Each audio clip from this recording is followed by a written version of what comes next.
Alhamdulillahirabbil alamin wassalatu wassalamu ala sayyidina Muhammadin wa ala alihi wa sahbihi ajma'in. Amma ba'd. Insyaallah kita lanjutkan kajian kitab Kun Salafiyan Alal Jaddah karya Syekh Abdul Salam bin Salim As-Suhaimi hafizahullah taala.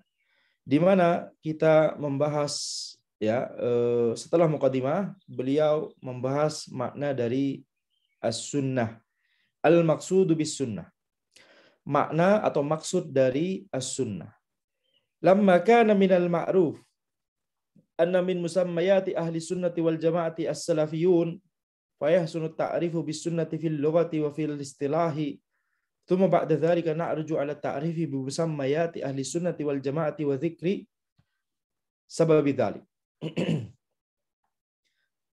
Ketika telah kita ketahui bahwa di antara nama ahli sunnah wal jamaah itu adalah as-salafiyun, maka menjadi sangat tepat jika kita mengenalkan makna dari sunnah secara bahasa dan secara istilah. Kemudian setelah itu kita menuju pada pengenalan terhadap nama-nama ahli sunnah wal jamaah dan menyebutkan sebab penamaan tersebut. Jadi setiap penamaan baik terhadap ahlu sunnah ataupun terhadap ahlul bidah pasti ada sebabnya, asal muasalnya. Dan itulah yang membedakan antara ahlu sunnah dengan ahlul bidah. Sebab penamaan ahlu sunnah itu bisa dipahami antara dari dalil atau masih terkait dengan dalil atau ittiba, mengikuti Nabi Muhammad SAW. Sedangkan sebab penamaan untuk ahlul bidah itu biasanya karena penisbatan kepada orang tertentu atau kepada sebuah syiar tertentu yang mereka lakukan dan itu menyimpang dan seterusnya. Nanti insya Allah kita bahas. Maka sekarang di sini menulis fokus dulu pada makna sunnah. Sebelum kita menuju ke nama-nama ahlus sunnah dan ahlul bidah, beliau akan menjelaskan dulu apa makna as-sunnah. Fasunnatu fil lughah hiya tariqatu was-sirah. Sunnah, as-sunnah secara bahasa itu maknanya adalah jalan dan as-sirah, yakni maknanya jalan. Wa qad ikhtalafa ulama'ul lughati hal sunnatu maqsuratun fil lughati ala tariqatil hasanati aw annaha tashmalul hasanata wal qabihata. Ulama lughah, ulama bahasa Arab itu berbeda pendapat. Apakah as-sunnah itu terbatas dalam makna bahasanya, terbatas pada jalan yang baik atau mencakup jalan yang baik dan jalan yang buruk? Was-sahihu annal murada biha fil lughati hiya tariqatu sawa'un kanat hasanatan aw qabihatan. Makna yang sahih atau pendapat yang sahih bahwa yang dimaksud dengan as-sunnah secara bahasa itu adalah jalan. Yakni sekedar jalan, apapun itu. Baik itu jalan yang baik ataupun jalan yang buruk.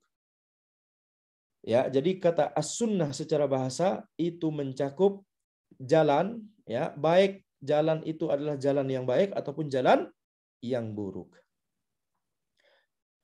Wa mimma yadullu ala dzalika haditsun Nabi sallallahu alaihi wasallam, dan yang menunjukkan pada hal ini adalah hadis Nabi Muhammad sallallahu alaihi wasallam, man sanna fil islami sunnatan hasanatan falahu ajruha wa ajru man amila biha. Wa man sanna sunnatan sayyi'atan fa alaihi wizruha wa wizru man amila biha. Rawahu Muslim. Nabi Muhammad SAW bersabda, barang siapa yang menunjukkan di dalam Islam kepada jalan yang baik, maka baginya pahalanya dan baginya pahala orang-orang yang mengamalkannya. Di sebagian riwayat ila yaumil qiyamah, bahkan hingga hari kiamat. Wa man sanna sunnatan sayyi'atan, dan barang siapa yang menunjukkan jalan yang buruk, maka baginya dosanya, atasnya dosanya dan atasnya dosa orang-orang yang mengamalkannya setelah. Ila yaumil qiyamah, di riwayat yang lain diriwayatkan oleh Muslim. Tentunya dosa orang-orang yang mengikutinya hingga hari kiamat itu kalau orang tersebut tidak bertaubat. Itu kalau orang tersebut tidak bertaubat. Kalau orang tersebut telah bertaubat kepada Allah Subhanahu wa taala, maka dia berlepas diri dari perbuatan yang dia lakukan dan perbuatan orang-orang yang mengikutinya setelahnya.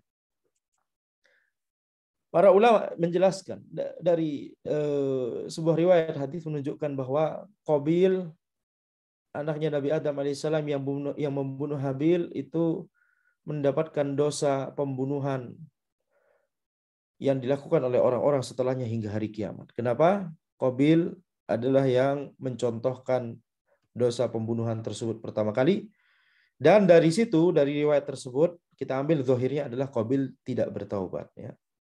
Menyesal, ya, menyesal, tapi menyesalnya bukan karena menyesal telah melakukan dosa tersebut, akan tapi menyesalnya karena, yakni bisa jadi menyesalnya karena mengapa baru tahu sekarang bagaimana cara, yakni mengurusi jenazah dari Habil, yakni setelah melihat burung menguburkan jenazah sesama burung yang lain, maka Qabil kemudian menguburkan jenazah Habil.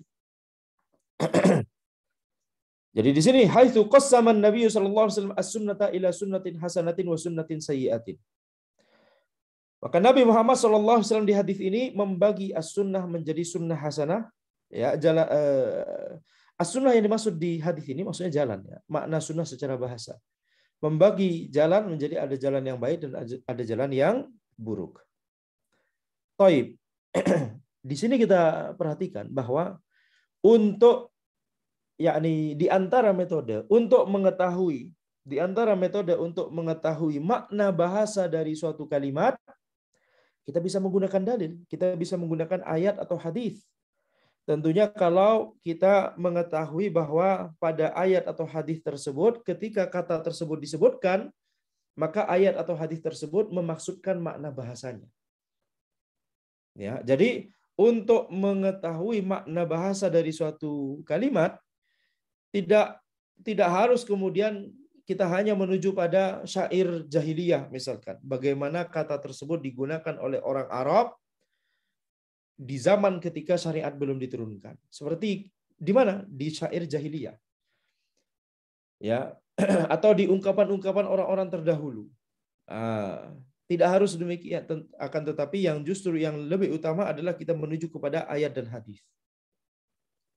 Ya, kita menuju kepada ayat dan hadis. Ini salah satu contohnya. Itulah mengapa kalau kita membuka kitab-kitab, ya, terutama kitab yang menyebutkan definisi, ya, kemudian kitabnya itu tidak tipis, akan tapi kitab yang pertengahan tebalnya, biasanya akan dibahas makna bahasa dari suatu kalimat, kemudian, ya, diberikan, yakni ayat atau hadis yang mendukung makna bahasa tersebut, yang menunjukkan pada bahwa kata tersebut memiliki makna bahasa tersebut. Contohnya di sini sekarang, ya, disebutkan bahwa as-sunnah itu maknanya jalan secara umum, baik itu merupakan jalan yang baik ataupun jalan yang buruk. Kemudian disebutkan sebuah hadis di sini. Ya. Amma ta'rifu sunnati fil istilah falaha istilahun indal muhadditsin kama anna istilahan indal usuliyin wa kadzalika indal fuqaha. Adapun definisi sunnah secara istilah para ulama, yakni ketika para ulama menyebutkan kata as-sunnah di dalam kitab-kitab mereka, maka yang mereka maksud itu tidak hanya sekedar makna bahasa, akan tapi sudah merupakan makna istilah. Falah istilahun indal muhadditsin, maka kata as-sunnah itu memiliki istilah di kalangan muhadditsin. Sebagaimana kata sunnah tersebut memiliki istilah di kalangan, ya, memiliki makna istilah di kalangan usuliyin, ulama usul fiqh. Dan demikian pula memiliki makna istilah di kalangan para fuqaha. Fa fi istilahil muhadditsin hiya ma uthira 'anil nabi, anin nabi sallallahu alaihi wasallam min qaulin aw fi'lin aw taqririn aw sifatin khalqiyatin aw khuluqiyatin aw khuluqiyatin aw siratin sawa'un kana qabla al-bi'tsati aw ba'daha. Fa fi istilahil muhadditsin, maka menurut istilahnya para ulama muhadditsin, as-sunnah itu adalah ma uthira, pasif. Ini para penuntut ilmu pemula biasanya lemah kalau sudah sampai pada kata-kata yang harus dibaca, ya, secara, yakni pasif. Ma'uthira anin Nabi sallallahu alaihi wasallam. As-sunnah itu adalah apa-apa yang diriwayatkan dari Nabi Muhammad sallallahu alaihi wasallam, min qaulin, baik itu berupa perkataan, au fi'lin atau perbuatan, au takririn atau persetujuan, au sifatin khalqiyatin, atau sifat zahir, sifat khalqiyah, sifat zahir Nabi Muhammad sallallahu alaihi wasallam. Bagaimana tinggi beliau, bagaimana cara berjalan beliau, bagaimana rambut beliau, bagaimana warna kulit beliau, dan seterusnya. Au khuluqiyatin, au sifatin khuluqiyatin, sifat akhlak beliau. Ya, bagaimana akhlak beliau. Au siratin, bagaimana sirah beliau. Ya, sawa'un kana qabla al-bi'tsah, baik itu sirah sebelum diutusnya beliau menjadi nabi dan rasul sallallahu alaihi wasallam, au ba'daha, ataupun setelah diutusnya beliau sallallahu alaihi wasallam. Ini semua termasuk sunnah nabi. Menurut siapa? Menurut ulama hadis, menurut muhaddisin. Mengapa demikian? Karena ulama hadis yang penting adalah mereka titik beratnya, penekanan mereka adalah pada riwayat tentang Nabi Muhammad SAW. Jadi seluruh riwayat tentang Nabi Muhammad SAW itu merupakan titik fokusnya para muhaddisin. Sehingga walaupun itu terjadi sebelum diutusnya Nabi Muhammad SAW sebagai Nabi dan Rasul, ya, ketika beliau masih, bahkan ketika beliau masih belum dilahirkan, ketika beliau dilahirkan, ketika beliau masih balita, ketika beliau masih ya kecil, ketika beliau sudah menginjak remaja, ketika beliau sudah menginjak dewasa, akan tapi belum diutus menjadi nabi dan rasul, itu semua menjadi fokus perhatian dari ulama hadis. Fokus perhatian mereka adalah seluruh riwayat yang berasal dari Nabi Muhammad SAW. Seluruh riwayat yang berisikan tentang Nabi Muhammad SAW. Itu fokusnya ulama hadis. Bainama hiya fi istilahil usuliyin tutlaqu ala ma ja'a manqulan anin nabiy sallallahu alaihi wasallam mimma lam yanassa, ya, lam yanassa, majzum, mimma lam yanassa alaihi fil kitabil aziz, bal innama ya nassa alaihi min jihatihi sallallahu alaihi wasallam kana bayanan lima fil kitabi awalan. Taib. Bainama hiya fi istilahil usuliyin. Adapun menurut istilah para ulama usuliyin, para ulama usul fiqh, maka as-sunnah tutlaqu ala ma ja'a manqulan anin nabi sallallahu alaihi wasallam, ya, maka as-sunnah itu adalah setiap apa-apa yang dinukil, yang diriwayatkan dari Nabi Muhammad sallallahu alaihi wasallam yang tidak disebutkan secara nas di Al-Qur'anil Karim, di Al-Kitabul Aziz. Bal inna ma nasu alaihi min jihati sallallahu alaihi wasallam. Akan tapi ya sesuatu tersebut itu disebutkan, diriwayatkan secara nas dari Nabi Muhammad sallallahu alaihi wasallam. Baik itu berupa penjelasan terhadap apa yang ada di Alkitab, yakni di Al-Qur'an, atau tidak. Oh, ini aula ya, bukan awalan ya. Kana bayanan lima fil kitabi aula. Ini harusnya aula ya. Sawa'un kana bayanan lima fil kitabi aula. Naam. Ini sepertinya salah cetakan. Mungkin bisa dilihat di cetakan yang lain apakah ada spasi dan apakah tidak ada tanwin di sini. Tanwin di sini dan tidak adanya spasi di sini mengganggu ana sekali di sini. Hah? Ya, ini kalau dari konteksnya harusnya baik itu berupa penjelasan terhadap apa yang di Alkitab atau tidak berupa penjelasan, akan tapi penetapan hukum yang baru yang itu tidak dibahas di Al-Qur'an, akan tapi as-sunnah, sunnah Nabi Muhammad sallallahu alaihi wasallam, yakni hadis Nabi Muhammad sallallahu alaihi wasallam bisa menetapkan hukum yang itu ya tidak disebutkan di Al-Qur'an. Tidak hanya berupa penjelasan. Jadi peran sunnah bisa menjelaskan apa yang disebutkan di Al-Qur'an, seperti misalkan Al-Qur'an memerintahkan untuk sholat, wa aqimus shalah. Udah disebutkan di Al-Qur'an. As-sunnah tugasnya apa? Tugasnya adalah untuk menjelaskan tata cara sholat. Ya, shollu kama ra'aitumuni usolli. Sholatlah sebagaimana engkau melihat aku sholat. Atau menegaskan apa-apa yang ada di Al-Qur'an. Ya, jadi tidak ada penjelasan tambahan di As-Sunnah, tapi cuma menegaskan, mengulang kembali hal tersebut di As-Sunnah. Ya. Seperti misalkan apa? Seperti misalkan ketika Allah Subhanahu wa taala disebutkan di Al-Qur'an adalah Allah yang yakni zat yang maha adil dan yakni tidak menzalimi makhluknya, maka kemudian di As-Sunnah dijelaskan kembali bahwa Allah tidak menzalimi makhluk. Kemudian setelah itu fungsi As-Sunnah yang ketiga adalah untuk menyebutkan sesuatu yang tidak disebutkan di Al-Quran. Seperti misalkan larangan Nabi Muhammad SAW untuk menggabungkan istri dengan bibinya, ya, baik bibi dari sisi ayah ataupun dari sisi ibunya. Ya, mungkin ini coba dilihat di kitab antum masing-masing, ya. Apakah ini ada spasinya dan tidak ada tanwin atau bagaimana? Ya, silakan ditulis di sini. Anda tunggu ya. Wa tutlaqu sunnatu fi istilahil fuqaha ala ma laysa biwajibin. Fa yuqalu hadha syai'u sunnatun ay laysa bifardin wala wajibin wala muharramin wala makruhin. Di kitabnya Baratul Lab di sini disebutkan ada spasi dan tidak ada tanwin. Ada spasi, tidak ada tanwin. Dari konteksnya harusnya tidak ada spasi dan tidak ada tanwin. Baik. Maka as-sunnah menurut istilah para fuqaha itu ya dimaksudkan, ya, definisinya, maknanya adalah sesuatu yang bukan wajib. Yakni mengacu pada hukum wajib, sunnah, mubah, makruh, haram.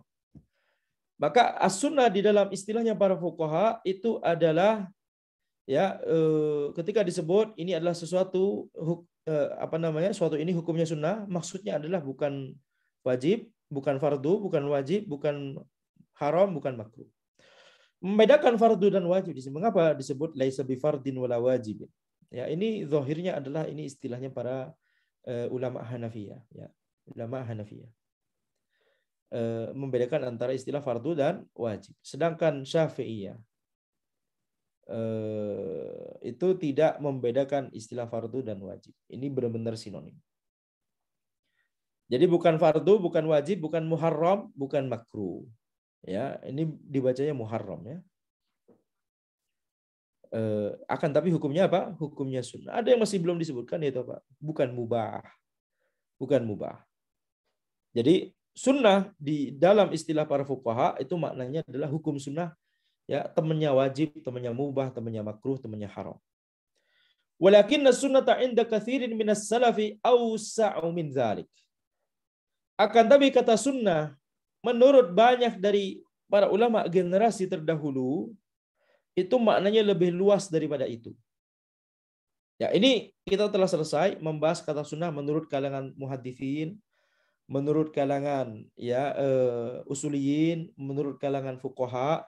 Tetapi kalau kita menuju pada para ulama generasi terdahulu yang lebih dulu daripada mereka, para muhaditsin, usuliyin, fuqaha, para ulama terdahulu, maka kata sunnah itu maknanya seringkali, ya, bermakna jauh lebih luas daripada yang telah disebutkan sebelumnya. If ya'nuna bisunnati ma'nan awsa'a min ma'naha 'indal muhadditsin wa 'indal usuliyyin wa 'indal fuqaha. Ya, karena generasi terdahulu, para ulama generasi terdahulu memaknai as-sunnah itu dengan makna yang lebih luas daripada makna atau definisi menurut muhadditsin, menurut usuliyyin, menurut fuqaha. Idh ya'nuna bisunnati muwafaqatal kitab. Mengapa mansub? Muwafaqatal kitab. Ini objek dari ya'nun. Idh ya'nuna bisunnati muwafaqatal kitab wa sunnati Rasulillah sallallahu alaihi wasallam wa ashabihi sawa'un fi umuril i'tiqadat awil ibadat wa yuqabiluhal bid'ah. Ya. Mengapa maknanya lebih luas? Karena menurut para ulama generasi terdahulu, as-sunnah itu maknanya adalah menyepakati Alkitab dan as-sunnah, menyepakati, ya, Al-Quran dan tuntunan Nabi Muhammad SAW dan tuntunan para sahabatnya, baik itu dalam perkara akidah ataupun dalam perkara ibadat, dan Anda tambahi baik itu dalam perkara adat dan adab dan akhlak, baik itu dalam perkara adab dan akhlak juga, dan suluk, ya. Wa yuqabilu hal bid'ah. Maka lawan dari kata as-sunnah menurut makna ini, lawannya adalah al-bid'ah. Itulah mengapa ada istilah ahlus sunnah dan ahlul bid'ah, ya. Fa yuqalu fulanun ala sunnah idza kanat a'maluhu ala wafqi kitabillahi wa sunnati Rasulillah sallallahu alaihi wasallam. Maka disebut fulan itu berada di atas sunnah Kenapa? Karena amalannya sesuai dengan kitabullah dan sunnah Rasulullah sallallahu alaihi wasallam. Wa yuqalu fulanun 'alal bid'ah idza kana amaluhu mukhalifan lil kitabi wa sunnati aw ahadihima. Disebutkan juga bahwa fulan itu di atas bid'ah ketika amalannya tersebut menyelisihi Alkitab, menyelisihi as-sunnah atau salah satunya. Yaqulu Syekhul Islam Ibnu Taimiyah rahimahullah wa lafdzus sunnati fi kalamis salafi yatanawalu sunnata fil ibadati wa fil i'tiqadati wa in kana katsirun mimman sannafa fi sunnati yaqsudun al-kalama fil i'tiqadati. Syekhul Islam Ibnu Taimiyah rahimahullah beliau berkata bahwa lafaz sunnah di dalam perkataan para generasi terdahulu itu mencakup kata atau mencakup yakni as-sunnah ini maksudnya begini ya mungkin. Walafdhu sunnah fi kalamis salaf. Lafaz sunnah di kalam perkataan generasi terdahulu ya, yatanawalu sunnatu fil ibadah. Yatanawalu sunnata fil ibadah. Mencakup tuntunan Nabi Muhammad sallallahu alaihi wasallam di masalah ibadat. Demikian pula di dalam masalah i'tiqadat, keyakinan, yakni akidah. Wa in kana katsirun mimman sannafa fi sunnati, walaupun banyak dari orang-orang yang menulis tentang as-sunnah yaqsudunal kalama fil i'tiqadat. Yang mereka maksud, yang mereka tulis di dalam kitab mereka itu adalah ya terkait akidah saja. Akan tapi kalau kita melihat generasi terdahulu tidak hanya akidah, bahkan masalah ibadat, bahkan Anda tambahkan juga dalam masalah adab dan akhlak dan suluk.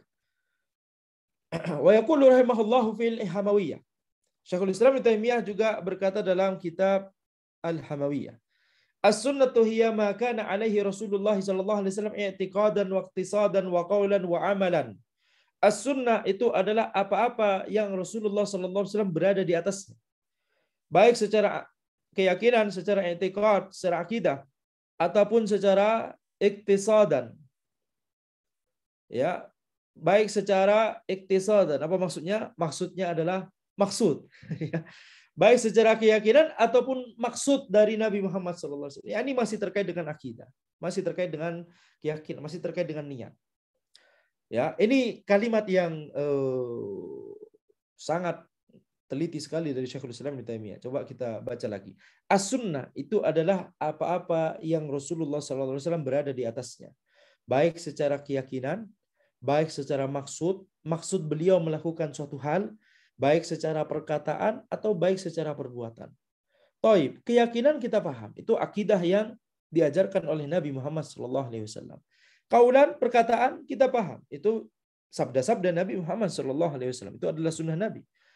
Perbuatan Nabi kita paham, SAW. Kita paham, perbuatan Nabi Muhammad SAW adalah sunnah. Apa yang dimaksud sekarang dengan iktisad, dengan maksud Nabi Muhammad SAW. Nah, yang dimaksud adalah maksud Nabi Muhammad SAW ketika mengucapkan suatu perkataan atau melakukan suatu perbuatan.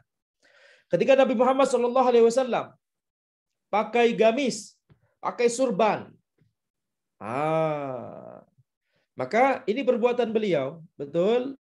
Syekhul Islam Ibnu Taimiyah rahimahullah beliau menjelaskan, kalau kita mau mengikuti sunnah Nabi Muhammad SAW, kita harus mengikuti perkataan dan perbuatan beliau, tapi juga harus melihat maksud beliau juga. Nah, Nabi Muhammad SAW pakai surban, pakai gamis. Apakah kemudian kita katakan kita di zaman ini di Indonesia ya harus pakai surban, harus pakai gamis ke kampus, pakai surban, pakai gamis, begitu ya? Atau tidak? Kita katakan, Syekhul Islam Ibnu Taimiyah rahimahullah beliau mengatakan kita juga harus melihat maksud dari Nabi Muhammad SAW memakai pakaian tersebut. Apa maksud beliau memakai pakaian tersebut? Karena itu adalah urf di zaman beliau. Urf di zaman beliau. Jadi kalau di zaman ini atau di negeri ini bukan urf, maka meniru pakaian Nabi Muhammad SAW yakni pakai surban, pakai gamis, itu bisa jadi bukan merupakan bagian dari sunnah. Jadi dikembalikan kepada urf. Ya, dan di dalam masalah ini ada tuntunannya. Ada tuntunannya. Kalau misalkan kita memakai suatu pakaian kemudian itu menjadi pakaian syuhrah, menjadi pakaian yang kita menjadi bahan perbincangan orang, digibahi, diomongi dan seterusnya, dilihat-lihat begitu ya. Coba bayangkan antum ke kampus pakai gamis, pakai surban misalkan ya. Ya, Urfnya di zaman ini, di negeri ini itu tidak biasa. Betul tidak? Tidak biasa. Pakai surban, pakai sarung misalnya. Ya, pakai sarung misalkan. Bahkan pakai sarung. Ya, padahal sarung itu adalah ada di Indonesia, betul tidak? Tapi kalau ke kampus pakai sarung, pasti dilihat nih. Ini habis ronda nih kayaknya orang nih, gitu ya.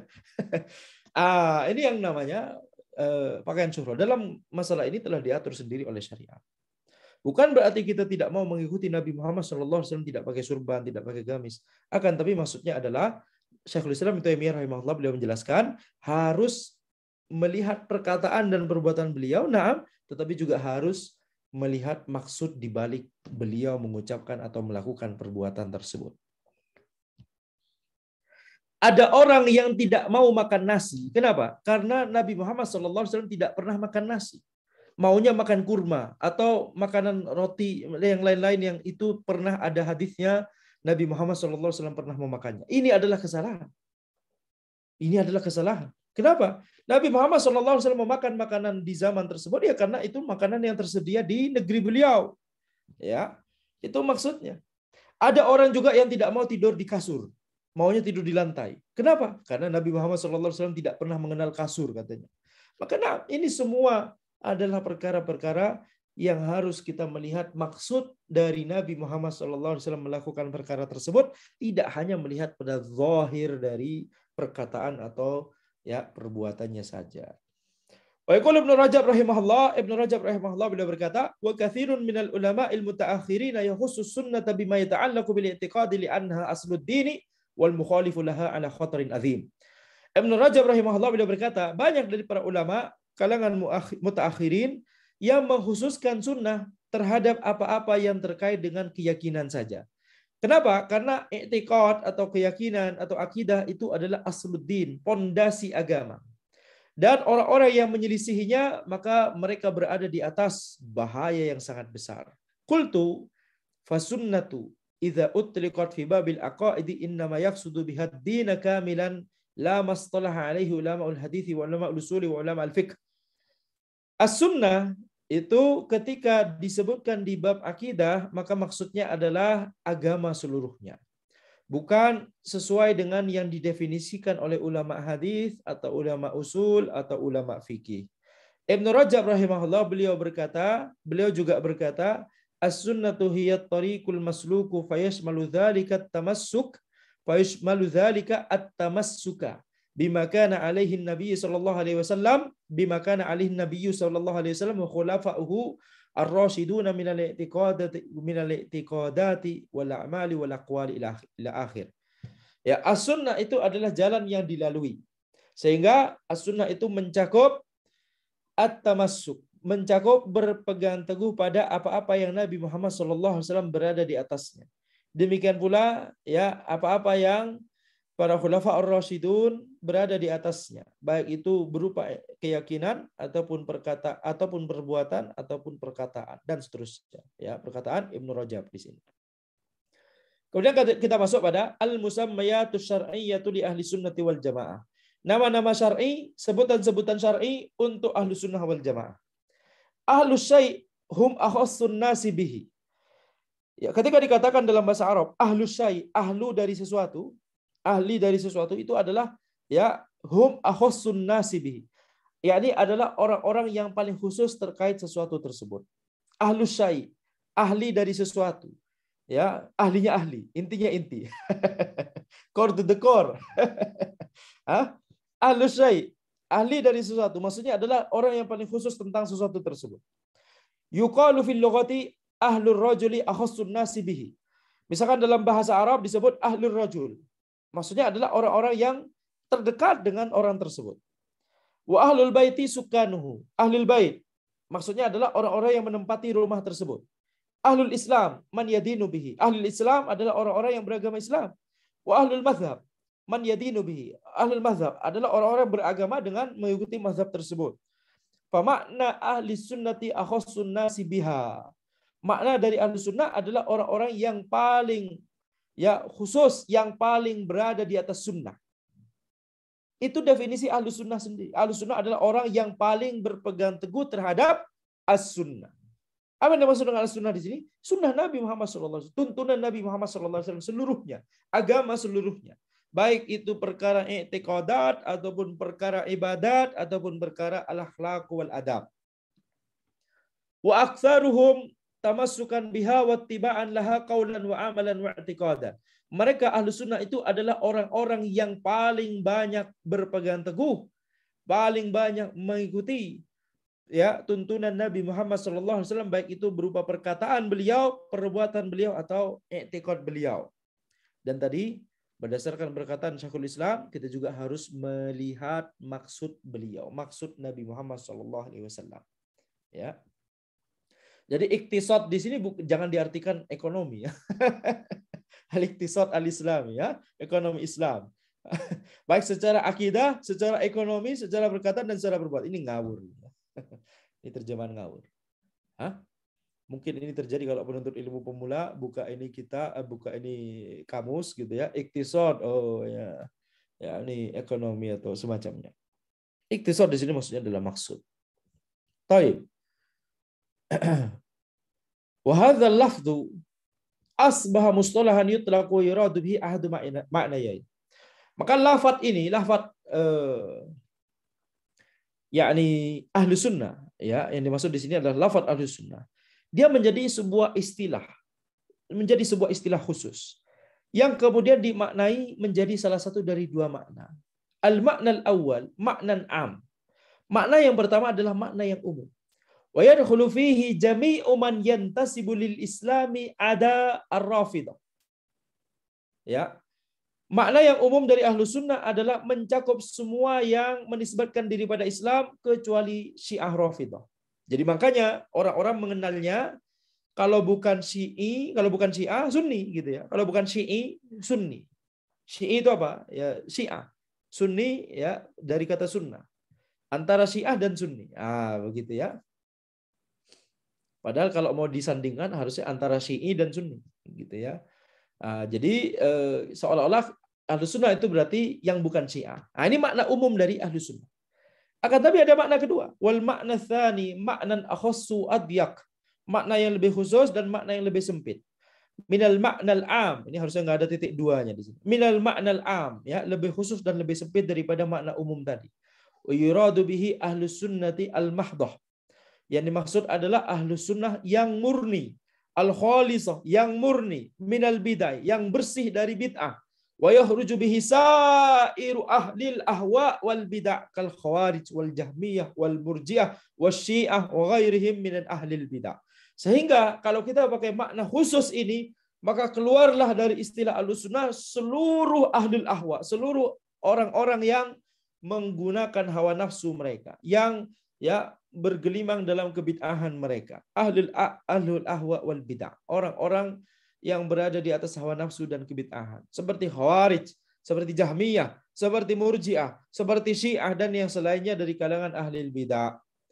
Yaqulu Syekhul Islam Ibnu Taimiyah rahimahullah, falafdhu ahli sunnati wiradu bihi man athbata khilafat ats-tsalatsah. Fa yadkhulu fi dzalika jami'u at-tawa'if illa ar-rafidah. وقد يراد به أهل الحديث والسنة المحضة فلا يدخل فيه إلا من يثبت الصفات لله تعالى ويقول إن القرآن غير مخلوق وأن الله يرى في الآخرة ويثبت القدر وغير ذلك من الأمور المعروفة عند أهل الحديث والسنة. Nah, kita satu-satu ya insyaallah. Syekhul Islam Ibnu Taimiyah rahimahullah beliau berkata, lafaz ahlu sunnah yang dimaksud dengan ahlu sunnah itu adalah yang menetapkan kekhilafahan dari tiga orang, Abu Bakar, Umar, dan Utsman. Ya. Karena Syiah itu cuma menetapkan kekhilafahan Ali bin Abi Thalib radhiyallahu anhu. Bahkan yang ekstrim dari mereka bahkan mengatakan malaikat Jibril itu salah alamat. Harusnya kirim wahyu kepada Ali, akan tapi justru mengirim wahyu kepada Nabi Muhammad SAW. Ini ya sangat keterlaluan ya. Taib. Maka kalau dimaksudkan dengan makna yang umum di sini, maka masuk ke dalam istilah Ahlussunnah semua ya kelompok, semua golongan kecuali Syiah Rafidhah. Akan tapi bisa jadi yang dimaksud dengan Ahlussunnah itu adalah makna yang lebih khusus, yaitu apa? Ahlul hadis. Ya, orang-orang yang berpegang teguh pada hadis Nabi Muhammad SAW, yakni tidak pakai akal. Bukan tidak pakai akal, maksudnya tidak menggunakan akal sebagai sumber utama. Akal itu hanyalah sumber kedua. Tugas akal adalah memahami dalil. Akan tapi tidak pernah menetapkan hukum secara mandiri, secara independen, terpisah dari dalil. Akal selalu mengikuti dalil. Itu akidah Ahlussunnah wal Jamaah. Ya, maka yang dimaksud dengan makna khusus Ahlussunnah itu adalah ahlul hadis atau ahlus sunnah al-mahdah, ya, orang-orang yang berpegang teguh di atas sunnah yang murni, maka tidak masuk ke dalam makna yang khusus ini kecuali orang-orang yang menetapkan sifat kepada Allah Subhanahu wa taala. Karena orang-orang yang tidak orang-orang apalagi yang menggunakan akal tadi secara independen, mereka akan menafikan sifat Allah Subhanahu wa taala. Kemudian Ahlussunnah yang khusus, Ahlussunnah dengan makna yang khusus itu adalah orang-orang yang berkata bahwa Al-Quran itu adalah bukan makhluk dan bahwa Allah Subhanahu wa taala itu akan bisa kita lihat nanti di akhirat, ya, di surga. Ya, bisa dilihat di akhirat nanti, yakni di surga bagi para penghuni surga. Kemudian mereka juga adalah orang-orang yang menetapkan qadar, ya, berbeda dengan orang-orang yang menafikan qadar atau ghulu dalam masalah qadar, seperti orang-orang yang menafikan qadar adalah qadariyah dan ghulu dalam masalah qadar adalah jabariyah. Wa ghair dzalika minal umuril ma'rufah, dan hal-hal yang lainnya, perkara-perkara akidah yang lainnya, ya, yang itu merupakan perkara-perkara yang dikenal, ya, di kalangan ahli hadits was sunnah. Perkara-perkara atau keyakinan-keyakinan yang diyakini oleh ahlul hadits was sunnah. Idzan fa ahlus sunnatihum ashabu Rasulillah sallallahu alaihi wasallam. Maka ahlus sunnah, kalau disebut ahlus sunnah, maka yang paling pertama masuk ke dalam istilah Ahlus Sunnah. Siapakah yang paling pertama dan paling berhak untuk masuk ke dalam istilah Ahlus Sunnah? Ashabu Rasulillah sallallahu alaihi wasallam, para sahabat Nabi Muhammad sallallahu alaihi wasallam. Li'annahum talaqqau anhu mubasharatan usul al-i'tiqadi kama talaqqau umur al-ibadah.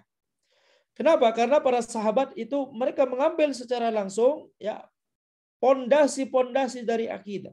Sebagaimana mereka mengambil secara langsung perkara-perkara ibadah.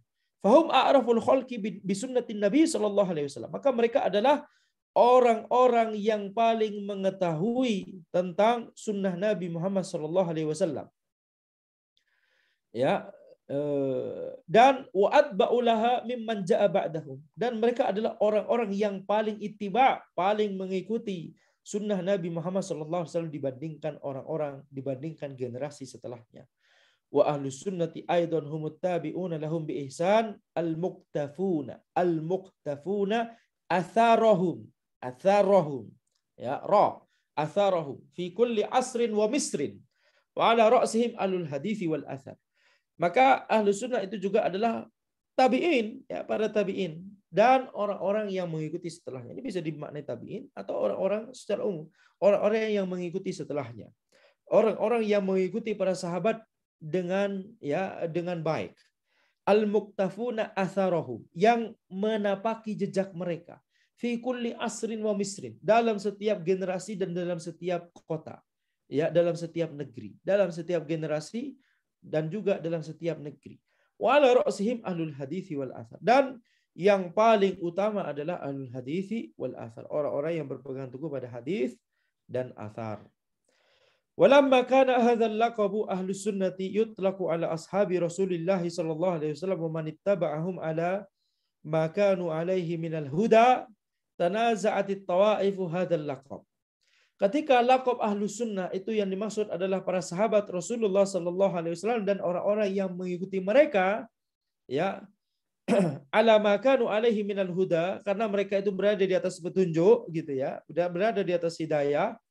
Maka golongan-golongan setelahnya, golongan-golongan yang menyimpang itu tanaza'at hadzal laqab. Mereka berebutan untuk, ya, memiliki laqab ini.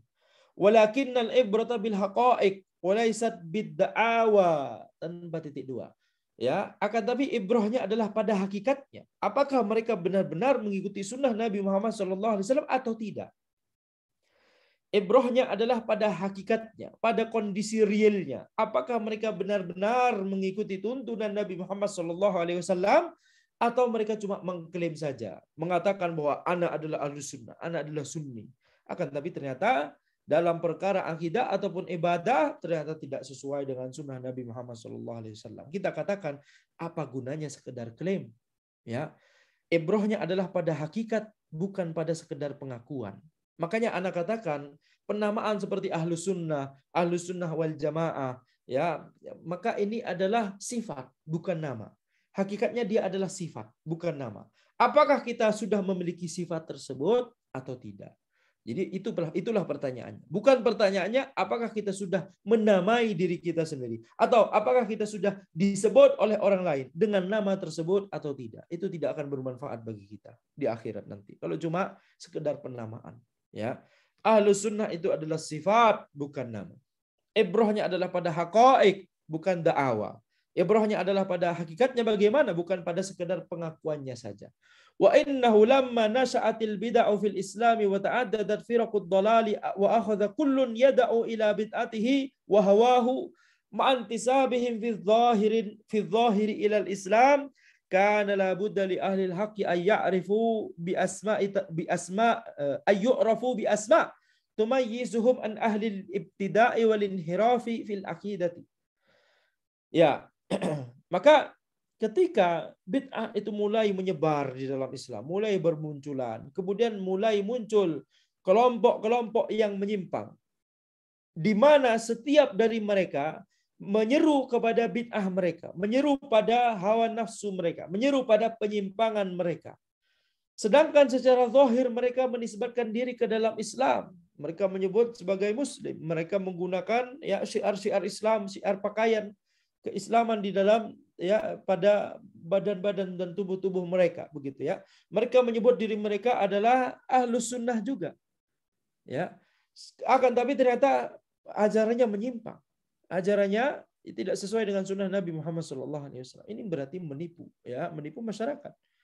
Maka kana la budda li ahli al-haqqi, maka tidak boleh tidak bagi orang-orang yang berada di atas kebenaran untuk dikenal dengan nama-nama yang bisa membedakan mereka dari orang-orang yang menyimpang tersebut, orang-orang yang berbuat kebid'ahan tersebut, baik dalam masalah akidah, ya, terutama dalam masalah akidah terutama, atau juga dalam masalah ibadah.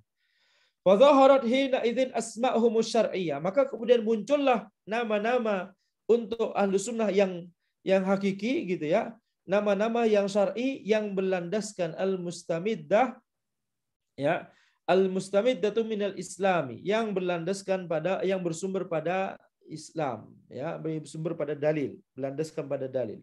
Famin asma'ihim ahlus sunnati wal jamaah, di antara nama-nama mereka adalah ahlus sunnah wal jamaah. Kemudian al-firqatun najiyah, golongan yang selamat. At-ta'ifatul mansurah, golongan yang ditolong oleh Allah Subhanahu wa taala. Ahlul hadits wal athar, ahlul hadits dan athar. As-salafiyun, orang-orang yang ya mengikuti as-salaf, generasi terdahulu. Ini nama-nama dari ahlus sunnah yang baru muncul ketika orang-orang bid'ah, orang-orang ahli bid'ah itu mereka juga menggunakan nama ahlus sunnah. Ketika mereka menggunakan nama ahlus sunnah, maka ya para ulama menjelaskan butuh kepada orang-orang yang berada di atas hak untuk ya menampakkan nama juga, akan tapi namanya tidak seperti nama-namanya ahlul bid'ah, gitu ya. Akan tapi nama-namanya itu berlandaskan pada dalil atau memiliki makna yang sesuai dengan dalil. Seperti ahlus sunnah wal jamaah, ini dari dalil. Al-firqatun najiyah dari dalil. Al-ta'ifatul mansurah dari dalil. Ahlul hadits wal athar dari dalil. As-salafiyun ini berlandaskan pada dalil. Yaitu yakni berlandaskan pada kata, berakar dari kata salaf, yakni generasi terdahulu. Wal muta'ammilu fi asma'ihim yadhharu lahu annaha kulluha tadullu 'alal islami. Dan orang yang merenungkan pada makna-makna atau pada nama-nama ahlus sunnah ini, maka tampaklah baginya, bagi orang yang merenungkannya, bahwa semua nama-nama tersebut itu menunjukkan kepada Islam. Fa ba'duha thabitun lahum bin nas wal ba'du hasala lahum bisababi tahqiqihim lil Islam tahqiqan sahihan. Maka sebagian nama itu diambil langsung dari nas, diambil langsung dari dalil, sebagaimana mayoritas yang telah disebutkan di sini.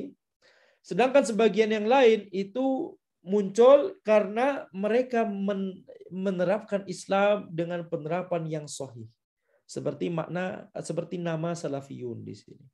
Karena kenapa? Karena mereka menerapkan Islam dengan penerapan yang sahih, yakni mengikuti salaf, mengikuti generasi terdahulu. Wahya tukhalifu musammayati ahlil bid'ah wa alqabihim wa alqabahu, ya. Wahya tukhalifu musammayati ahlil bid'ah wa alqabahu. Maka istilah atau nama-nama ahlu sunnah itu menyelisihi nama-nama ahlul bid'ah, menyelisihi lakop-lakop ahlul bid'ah. Fa asma'u ahlil bid'ah wa alqabuhum imma tarji'u ila lintisabi li ashkhas, ya, maka lakop-lakop dan nama-nama ahlil bid'ah antara kembali kepada penisbatan mereka kepada figur tertentu, person tertentu, orang tertentu, individu tertentu, seperti kal Jahmiyah, kelompok Jahmiyah, Al-Jahmiyah. Ini nisbatun lil Jahm bin Safwan, nisbat kepada Al-Jahm bin Safwan, gembong kebid'ahan mereka. Zaidiyah nisbatun ila Zaid bin Ali ibn al-Husain. Zaidiyah itu nisbat kepada Zaid bin Ali ibn al-Husain, keturunannya Ali bin Abi Thalib. Mereka hulu kepada Zaid bin Ali. Wal Kulabiyah nisbatun ila Abdullah bin Kulab. Kulabiyah nisbat kepada Abdullah bin Kulab, gembong kebid'ahan mereka. Wal Karramiyah nisbatun ila Muhammad bin Karram, ya, Karramiyah nisbat kepada Muhammad bin Karram, gembong kebid'ahan mereka. Wal Asy'ariyah nisbatun ila Abil Hasan al-Asy'ari. Al-Asy'ariyah nisbat kepada Abil Hasan al-Asy'ari, ya, orang yang pertama kali, ya, merumuskan akidah Asy'ariyah tersebut.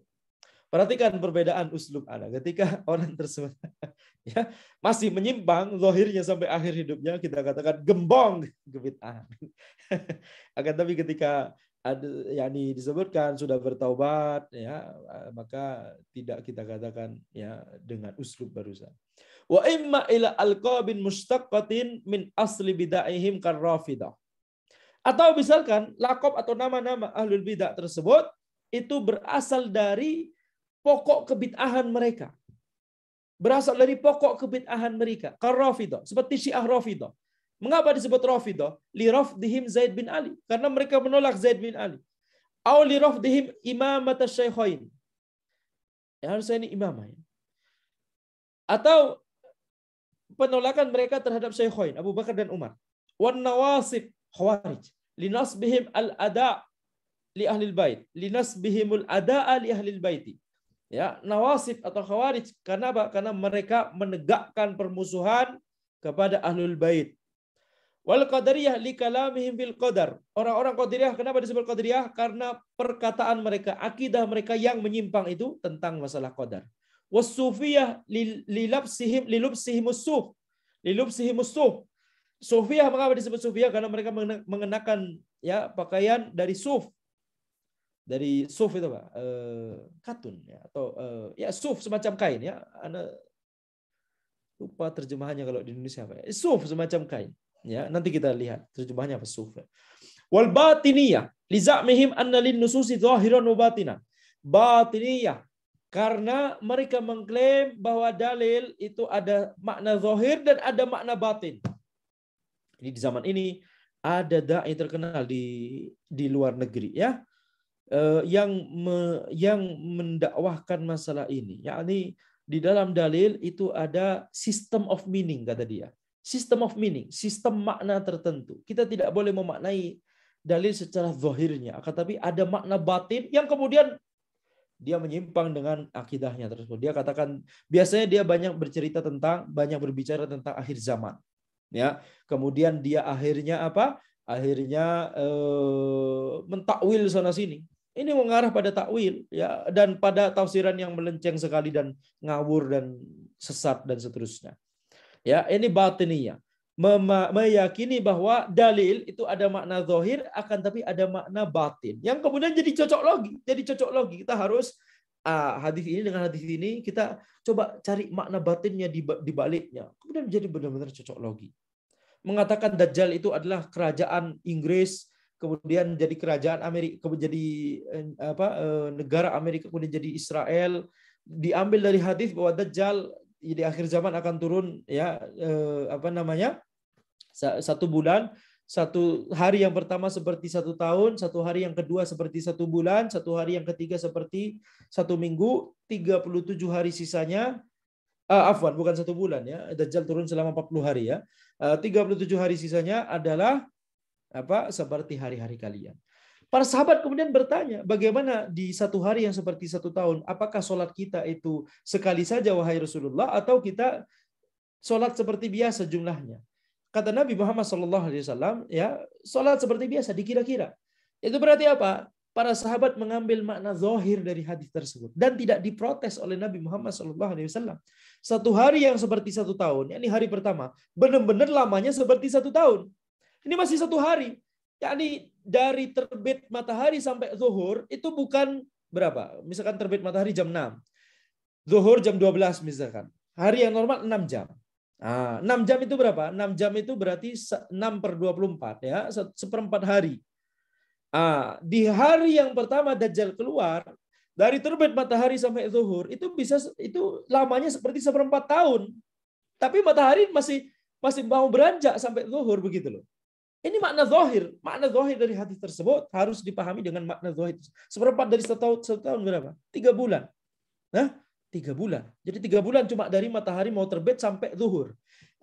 Ketika 3 bulan tersebut, kalau kita hari normal kan berarti kita sudah melakukan sholat 5 waktu berapa kali? 3 bulan kali 30 hari kali 5 waktu sholat. Betul tidak? Udah berapa banyak sholat yang dilakukan.